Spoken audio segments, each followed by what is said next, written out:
Hello everyone, I hope you're all keeping well, healthy and happy. Although it is getting tougher and tougher, it has to be said, to be happy or content about anything in this world right now, doesn't it? Because it's going to hell in a handbasket, and there are a lot of folks that are taking it there intentionally. And there are also a lot of folks that are doing it unintentionally as well. What is going on in this world of ours?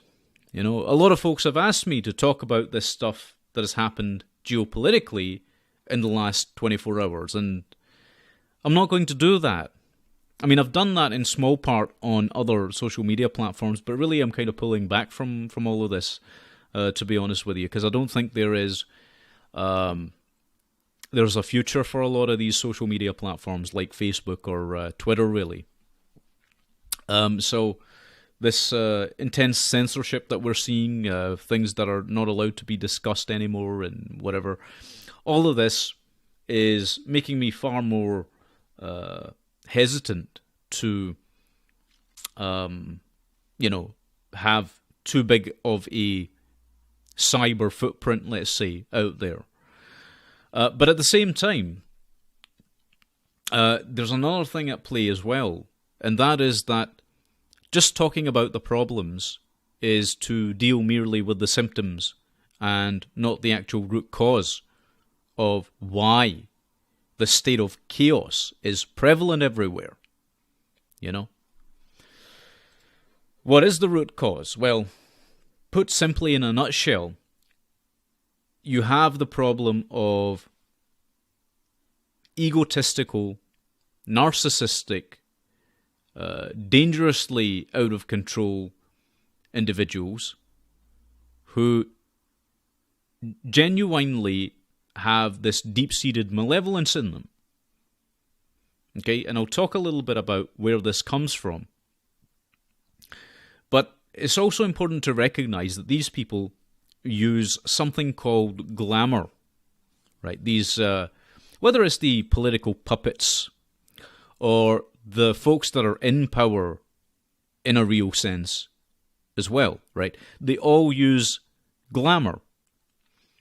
To be glamorous. It's interesting that in today's terminology, this actually means something good, right? Which it's an inversion, as it always is in most of these cases, with the root and true meaning of the word. What is glamour? There's a difference between glamour and charisma. Okay, it's fundamental that people grasp this point. You see, glamour, people who have glamour, the power of glamour, let's call it, are looking to instill fear in other people. They intimidate other people. They're intimidating people. Okay? And so what happens is, people around them mistake that fear for respect. Now, Machiavelli, of course, talked about this. Is it better to be feared or loved? Now, you know, the tyrannical leader, the tyrant, prefers to strike fear into the hearts of his people or in the hearts of other people, right? That's just the way it is. Unfortunately, with these people, they have this natural affinity and gift for being able to intimidate other folks, to make them fearful, because that's how they get their jollies, right? Now, charisma is different. To have charisma is to have the ability to lift other people up. Okay, I'll bet they never taught you that. Okay, to be a charismatic leader. And again, this word is too often misused, right? Again, folks mistake glamour for charisma. This happens all the time, right? The charismatic individual is able to instill a sense of true confidence in other people, to make them believe that they are on an equal footing to themselves. And if the charismatic individual has done something that is remarkable, then he makes that person that he's instilling with charisma, right, that confidence, believe the same thing. That's charisma. Glamour doesn't do that. Glamour seeks to pull people down. Now, when you see somebody who has the attributes of charisma, you should try and learn from that person. But when you see someone who has the attributes of glamour, okay, or the power of glamour more properly, then you have to be very, very careful with that person. You might even want to think about avoiding that person entirely, because the chances are they will be narcissistic, they will be egotistical, and quite possibly on the verge of being a psychopath. Right? Now, I'm not joking about this, I'm deadly serious. So the glamorous person, that kind of persona that gets its kicks from seeing other people afraid of them, is the type of person that most of these political puppets out there are. And the same goes for their masters as well. It's kind of like sadism taken to an extreme. Okay, or psychic vampirism, you could call it, I suppose. But that's what it's all about. Now, it's these very same lunatics, because they're egotistical, because they're narcissistic, who end up making the worst of decisions. Why is that? Well, because, like I talked about before, they have this sense of intellectual arrogance. Okay, they mistake the possible intellect they have, or may not have actually in many cases, for wisdom. Okay, intelligence and wisdom are two different things. I've already covered this. So, what ends up happening is, because of their own ego that's out of control, and I'll talk about why their ego gets out of control in the way it does a little bit later on, but because of that, they end up having a false belief that they are in some way superior, even though this may not actually be the case in any real, tangible sense. Okay, in fact, people with that kind of superiority complex never learn. They never learn that there are actually other people that are better than them in whatever arena or field they choose to deal in. Okay? You see, the concept of being better than someone is relative. You can only be better than another person.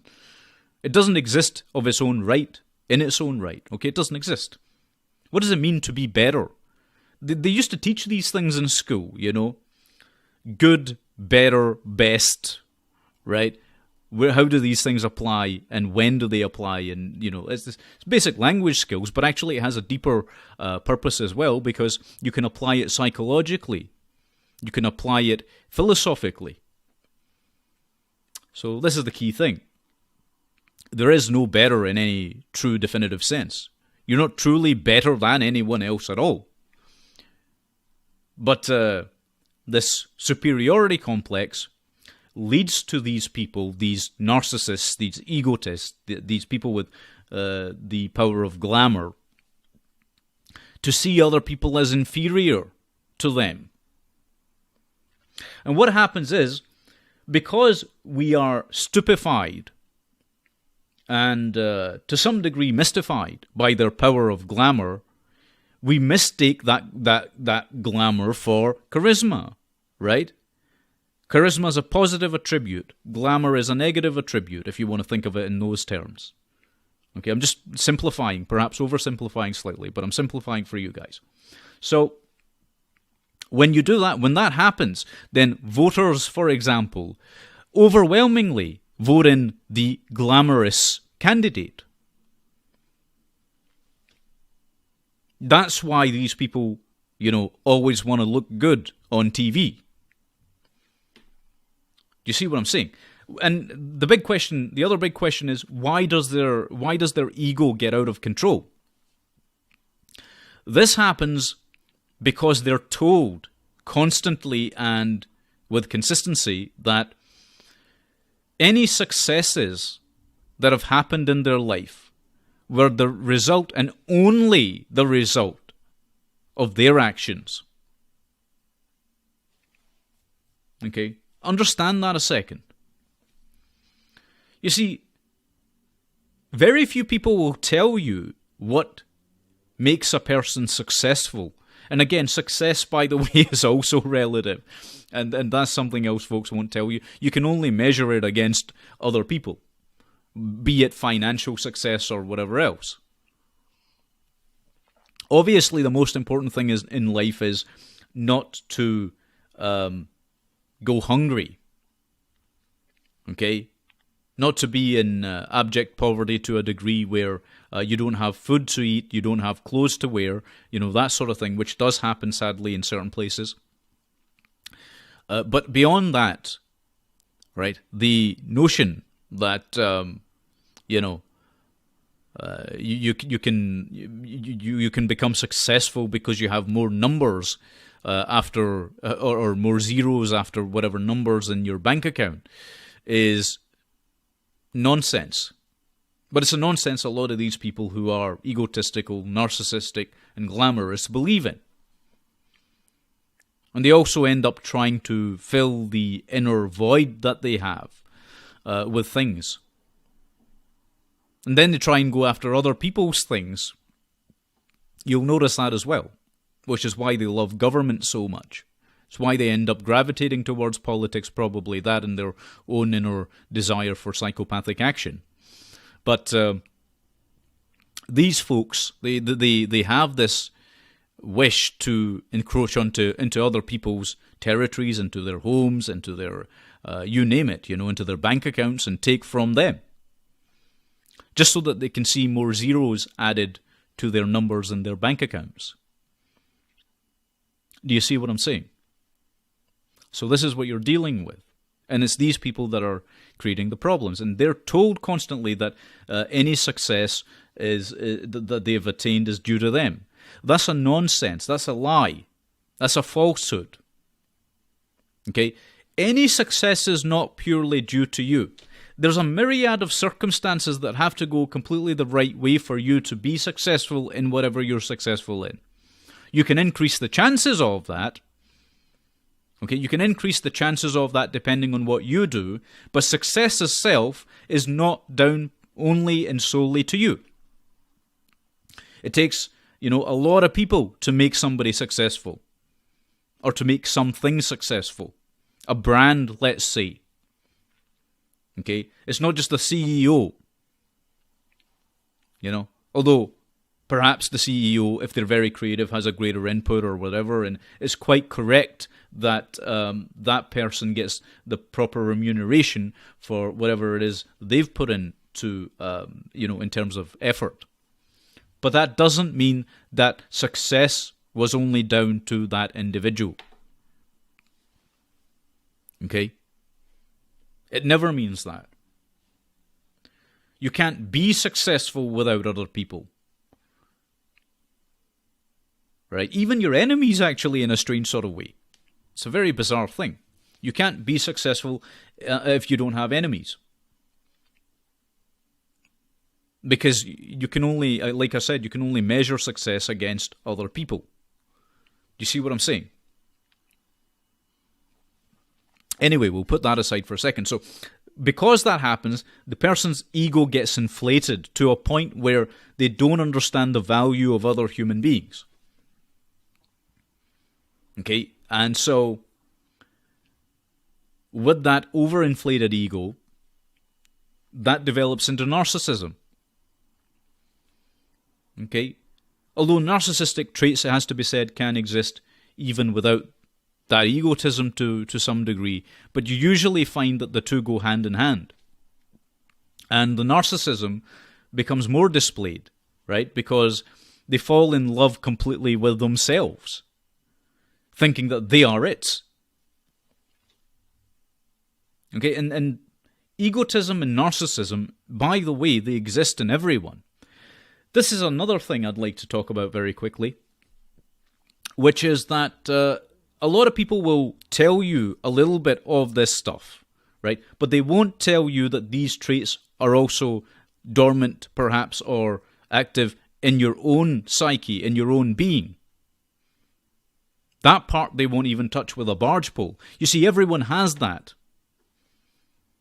Okay? The question really is whether you can keep it in control or not, because it's a wild rabid animal. And it's also the direct road to your own ruin. Okay? Because what happens is, see, people with that kind of personality, people with those kinds of characters or character traits, end up trying to make the external world fit their own subjective worldview. Okay? And it doesn't work. Then they try to create external order. Instant external order. Because everything around them just falls to pieces. It falls into total chaos. They can't make it work. Why not? Because they have the wrong worldview. But they don't know that. Right? So they try to impose order. And again, that's another reason why they're attracted to government, right? They try to get instant order out of chaos, whilst they themselves are in spiritual turmoil. Okay? That's what's going on in the dynamic. And of course you can't do that. It's the most idiotic thing you can do. Right? And there's a lot of people, it has to be said, as an aside, I've noticed a lot of people try to self-initiate in the mystical traditions. And that's a very dangerous thing to do, because that's doing the same thing. You're probably suffering from the same problems, right? Of thinking that you can create instant order out of chaos when you yourself are in spiritual turmoil. You haven't probably addressed any of the existential crisis you're having. You have no conception of who you are or what you are. And like I say, it's only going to lead you down a path of self-destruction, self-annihilation. Don't do it. Okay? The people that get initiated into mystical traditions and the mystery schools, it takes them years to try and master themselves. Okay? It takes them years to try and master themselves. This is another quick point I'd like to make. Everyone with a sane mind acknowledges that they don't want a master above them, except, people who have been conditioned into psychopathy, right? They don't mind having masters above them, provided they can actually also have slaves below them, right? But the sane-minded individual goes, okay, I don't want any masters above me. But see that second part we were talking about, not having slaves below you, they forget that part. They forget it. And so what happens is that they want to have people below them. They want to treat others as inferior, as their subjects, as their slaves. They just view people as accessories or, something to be used and sometimes abused. This is a big problem. This is, the political philosophy, the doctrine of anarchy. Okay? Somebody asked me about this recently. They said, do you believe in anarchy? And I thought, that's a very strange question. Why would I believe in anything? It doesn't make sense. A lot of people have asked me this, and it's like, hold on a second here. What are you talking about? What are you talking about? What type of anarchy are you talking about? Are you talking about anarcho-communism, which is an oxymoron, a contradiction in terms? Right? And if you're not talking about anarcho-communism, then are you talking about straight-out anarchy, which is the notion that there should be no masters above you, right? But again, anarchists today forget that there shouldn't be any slaves below you either. Right? That's the thing. So are you talking about the type of anarchy where you have no masters but it's okay to have slaves?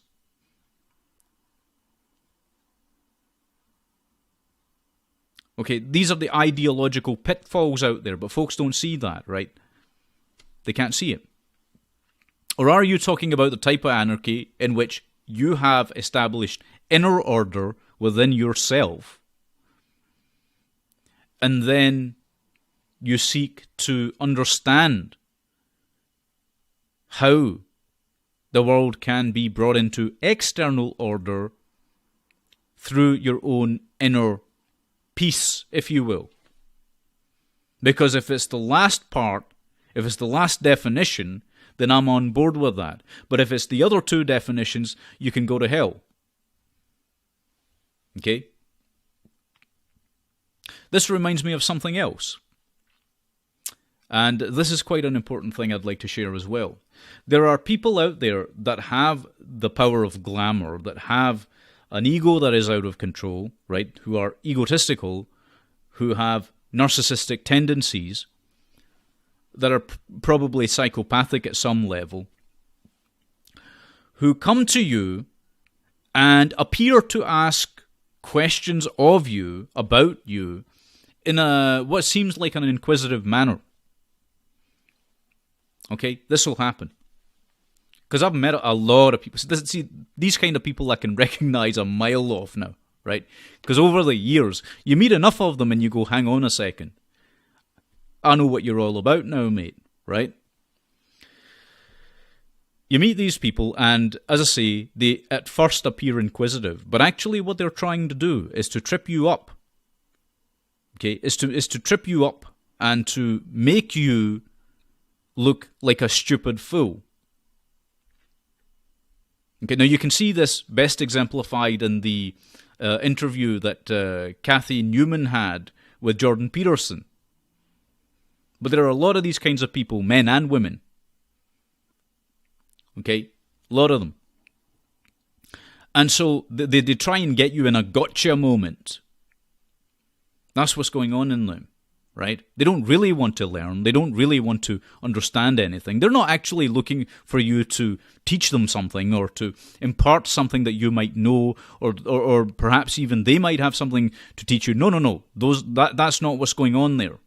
What's happening is that person with the narcissistic tendencies, with the egotism, is looking to trip you up, make you look like a fool so they can laugh at you out of a smug sense of superiority. You have to be very careful of those people. So the moment I see somebody exhibiting those traits, I am going to run a million miles away. Okay? The same thing's true of people that talk about,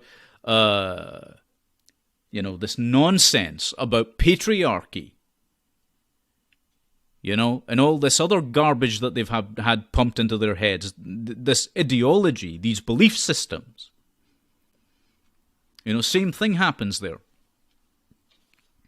So, you have to steer clear of people. Don't let people like that into your life or even to make an entrance into your sphere.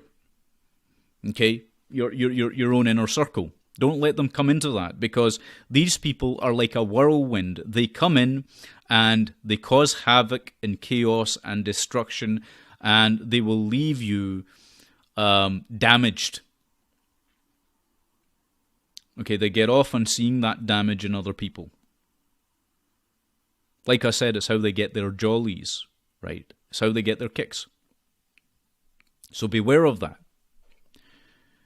But the other thing about these kind of idiots, and they are idiots, make no mistake about that, is that they actually mistake processes for beliefs. Now, a lot of people won't get that. What do you mean by that? What I mean is that these idiots mistake natural processes or mental processes as being a part of some belief system. They create religions out of ideas. Okay, they create religions out of ideas. And what happens over time is that they become confident about those beliefs. And when an idiot becomes confident, or rather a whole series of idiots become confident, the world itself is in danger. Okay, and that's why we're seeing what we're seeing today, because idiots are ruling the roost. Do you understand what I'm saying? The idiots are running, the lunatics are running the asylum. The idiots are in charge.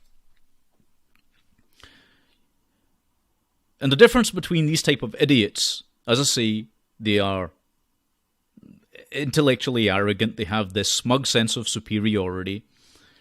The difference between them and a wise person is that a wise person is constantly hesitant. You see, he or she considers whether what they are doing is truly a moral good or not. Okay? But a fool has absolute confidence. You know, and these are the types of people that end up causing the type of havoc in the world that we are seeing today, right? These people have no sense of, they have no true sense of self. They haven't addressed the real existential questions within themselves. So the question becomes then, from that, branching off from that, that we touched upon it in the previous video. Who are you? What are you? There are a few ways to answer that question, and they would be correct ways to answer it. One is that you are an expression of the universe. Okay, that sounds pretty poetic, but actually, in physics, it's a reality. Okay, you know, you hear this stuff. Oh, you're all made of stars and all this business. Well, there's an element of truth to that, right? Because you came from the same place as the origin of the universe. You are a part of it. Okay, you're a part of it, because everything that makes you who you are, certainly in a physical sense, you know, comes from the very same source. Okay? But also, a deeper truth is this. And I've been in two minds about whether to share this or not, because like I said, there's a lot of ignorant people out there, and they might not understand this properly. But I'll do my best to explain it correctly. You see, you are in a state of existing and not existing at precisely the same time, okay, simultaneously. You're in a state of existing and not existing. You are, and at the same time, you are not. Now, this is known as a paradox, okay? And it's this paradox which allows life to actually exist. All instances of life are due to this paradox. To put it simply, nothingness, which is what everything came from, nothingness demands something exist. Okay, nothingness demands something exist. What I've just told you, and what I'm also about to tell you, is the biggest occult secret that you will ever have dropped on your heads. Every major secret society knows this. Its adepts at the highest levels are taught this. Okay? Every mystery school and every tradition in these mystery schools has taught this. Now, as a result of knowing that, two things happened. There's a group of people in this world, let's say, and I'm oversimplifying here, again, I know this, but it's necessary for brevity. There's a group of people who worship the void. Okay? There's a group of people who worship the void. And then there are those who understand the power of creation. And they like creation. Okay? The thing is, at the core of our being as human beings, as people, at some level, we've probably worked out, maybe subconsciously, I don't know, but we have probably worked out that we came out of the void. And by the way, this is talked about even in biblical scriptures. Okay, it's talked about in the ancient texts that existed in Sumerian times. It's talked about everywhere. This is not something new as such that I'm telling you. It's just that I'm helping you to understand that better, because that's glazed over. The religions of today won't teach that.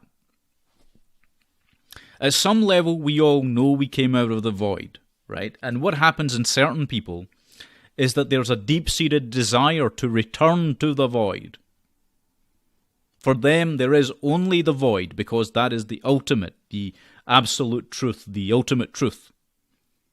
And they're correct in that respect, right? We began in the void, we're going to go back to the void. This is nihilism 101, basically, right? But it's wrong on a human level. It's wrong. Okay? Can you guess why? Well, those of you that have been with the channel from the beginning probably will. But for the newcomers, the answer is this. You are a human being. You have a finite lifespan. Therefore, your focus should only be on your own lifespan, not what happens 4 trillion years down the line. Because you won't be around. And it's quite possible your descendants won't be around, because the earth will have burned to a crisp and the sun will have burned out, okay? So, this kind of... that's not where your focus should be. That's not where your vision should be. Okay? That's what makes the nihilists wrong. And this is the thing. And it's the nihilists, it's the people that worship the void that are members of the circle of the black sun that I've talked about, okay? This is who the heavy hitters are. They want to go back to the void. But it's not enough just for them to go back to the void. They want to drag all of creation with them into the void. Back into nothingness. They believe, I've said this before publicly, I haven't explained it in this much detail though. They believe in nothingness, right? I said that numerous times. This is what I'm talking about. They believe only the void is true and all else is an illusion. And they're wrong. They are wrong in that. Okay, because all else isn't an illusion. It's only an illusion to a mind that's disconnected completely from living, quite honestly. It's a mind that's totally disconnected from living that thinks in those kind of twisted ways.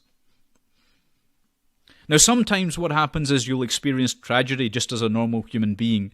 You'll experience some kind of cataclysm or a cataclysmic event. Perhaps a loved one might pass away, or something might happen that really kind of jars you and discombobulates you. And you might end up giving into that same kind of despair. Okay? But you must never ever use that, the death of someone or a horrific catastrophe, right? These words, sometimes I have all the trouble in the world with them, but you must never use that kind of catastrophe as an excuse. Do you understand what I'm saying? You must never use that as an excuse to give in to total despair. You must never use it as an excuse to destroy yourself. Because you're a valuable human being. It's just that at that moment, right after you've experienced shock and trauma or whatever else, maybe you don't feel it. Maybe, people have stopped you from knowing that. Maybe you feel alone in the world. Those are all normal emotions, normal reactions. But don't forget that in a very real sense, you're not alone in this world. You're interconnected with every other living being. Not in some sort of this New Age nonsense. See, the New Agers put this garbage out there. Oh, we're all one gelatinous mass, and we are all one, and we are the world. That's not true, not remotely true. It's stupid to believe that, okay? But we are interconnected with all life forms. Plants, animals, people, even rocks.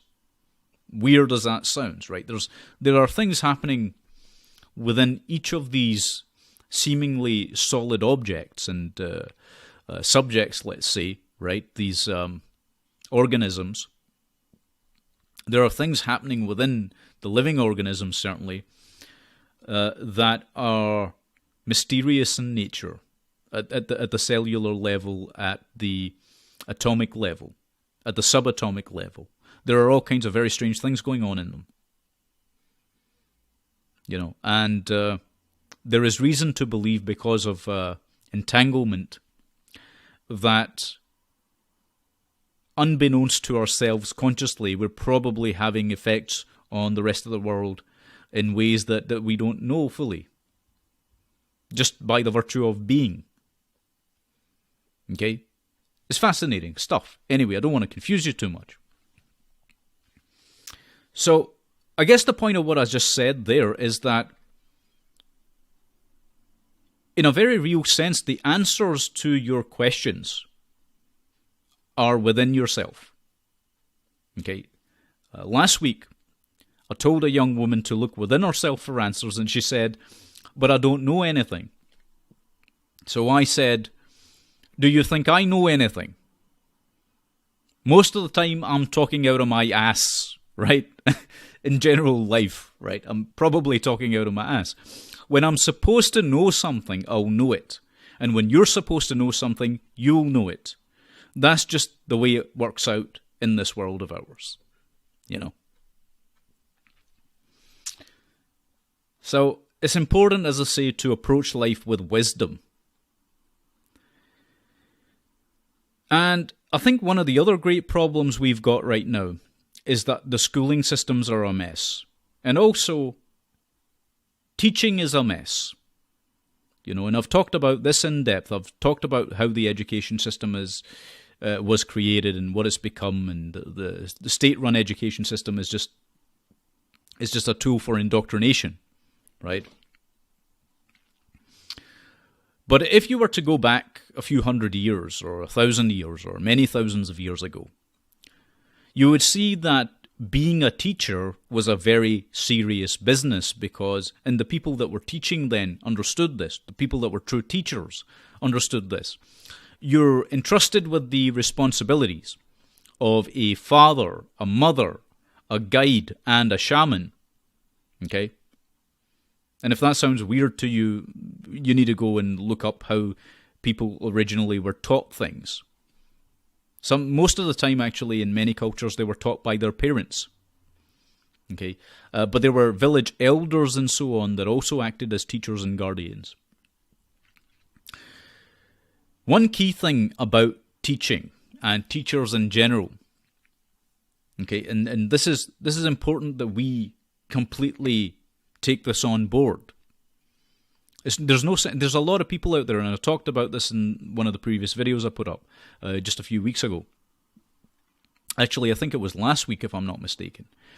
That there are a lot of people in various, whatever you want to call it, movements or communities or whatever else, right? Especially online, that want to tell you that there's something wrong with humanity. Okay, that you're all bad students. Okay, that it's all your fault. Everything that's going wrong in this world is your fault. That's what they want to teach you. And they call themselves spiritual teachers. They don't know jack shit. Okay? I'm telling you that. They don't know fuck all. Right? If that's what they're saying, they're just posing as some kind of spiritual teacher. Sadly. Because they probably have their own agenda at some level. Or they're just ignorant of the fact that it's not the fault of human beings today. Okay, it's like, let me give you an analogy, right? An analogous scenario.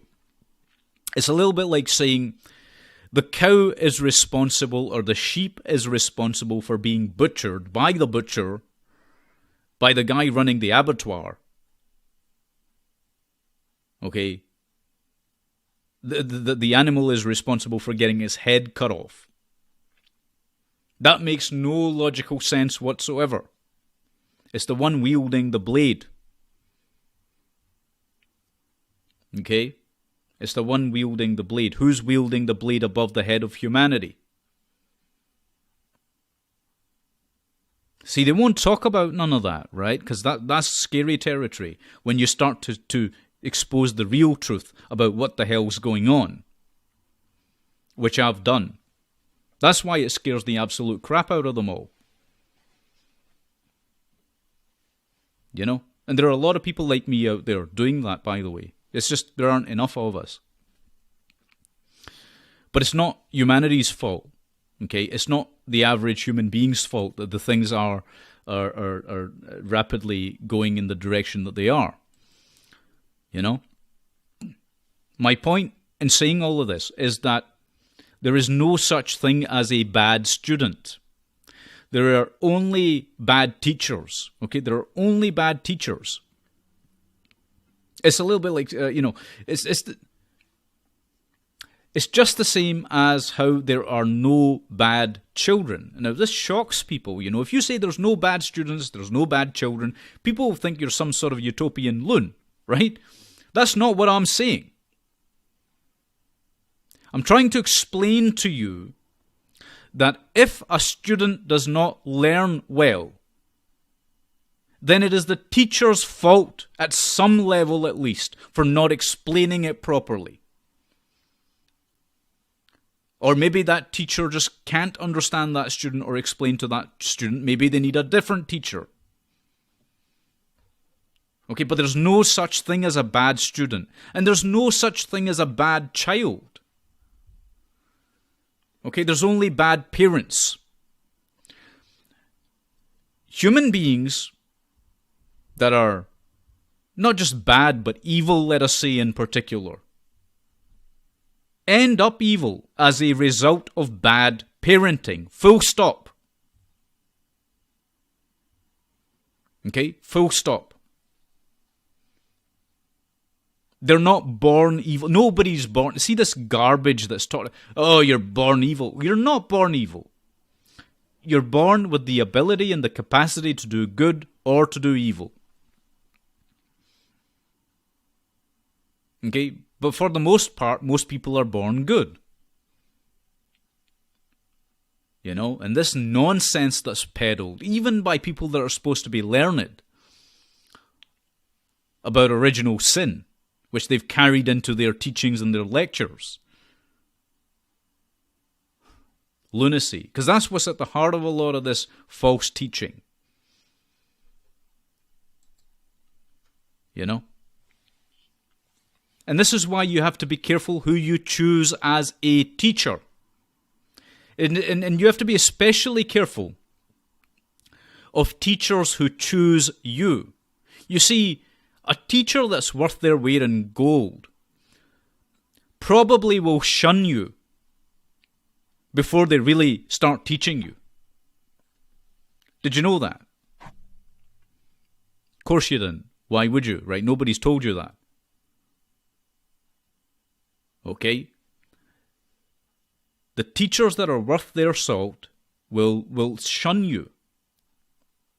Because they don't know if you're ready to learn what they have to teach or not. They'll be looking for proof that you're willing to learn. You know, because a true teacher doesn't want sycophantic followers. This goes back to that thing we were talking about, glamour and charisma. Okay? The charismatic individual doesn't want sycophantic followers. The glamorous individual does. You know? So you've got to take that into account as well. But one final thing I'll say before I close this video off, it's not all doom and gloom by any stretch of the imagination, okay? It's really not. The thing is, right now, evil is prevalent, ignorance is prevalent, and tyranny is prevalent. That is all true. But you have to remember and you have to understand that all things go in cycles. Okay? You see, according to Hindu mythology, and I'm just using one Eastern mystic philosophy as an example, there are Western analogous mythologies, if you will. But according to Hindu mythology, when evil grows and the armies of darkness spread across the earth, as they currently are doing, Shiva, the destroyer, descends to kill the malevolent. Okay? And because they're malevolent, because human beings have turned so malevolent, Durga, which is the feminine creative force, becomes enraged and transforms into Kali. Okay? And in that transformation, Kali becomes uncontrollable. Her bloodlust becomes uncontrollable. And there's a very important lesson in this. I guess this story, this allegory, is a lesson to teach the ignorant ones, the idiots out there that are causing the trouble. The lesson is this, for those people that want to harm all of humanity. You enrage the divine at your own peril. Okay, and this is what these people are doing, and they do not recognize it, they do not realize it. This is the power of creation. Okay, you enrage the divine at your peril because it always, without exception, creates an equally powerful but opposing wrathful force. And that force shows no mercy. Okay? It's important to understand that as well. One interesting aside, and I'll probably do a whole presentation on this maybe in the future at some stage, is that the mythology of Shiva, whilst in the true holistic Hindu texts and the Vedas and so on, was designed to encapsulate some very, very important ideas. Like with all things, the Hindu mythologies have been flipped on their head as well by these same, let's call them satanic forces. Okay, just like they did with Christianity, with liberation theology in the Roman Catholic Church. They started spreading this communist dogma. Okay, just like they did with Islam, where they subverted that and turned that into what they did. Just like they did with Judaism, where they started propagating Talmudic Judaism, right, and replaced authentic Judaism with that. Just like they've done with all of these traditions, they did the same thing with Hindu mysticism. Okay, and that's a presentation all of its own, probably, that I'll have to talk about. And this is part of the reason, the satanic elements, if you will. These are the people that worship the void, right, that I was talking about. These people have created their own brand of dark Hinduism. And this is part of the reason why you see that symbology, the inverted symbology, inverted Hindu symbology, incorporated into their properties, what they own, what they take over, in their branding, in their advertising. You'll see it everywhere. The Nazis, by the way, were just an extension. If you recall how they turned the swastika into what it was, right? It started as the swastika, which is a revered Hindu symbol. Then they inverted it, yeah, and they made that into their banner. Okay, so there's a lot to this stuff. It's not just, but the Soviet Union did the same thing with the hammer and sickle. I asked people some time ago now if they, knew where that came from and to maybe look into that. A lot of people still haven't got back to me or told me what that symbol was supposed to represent.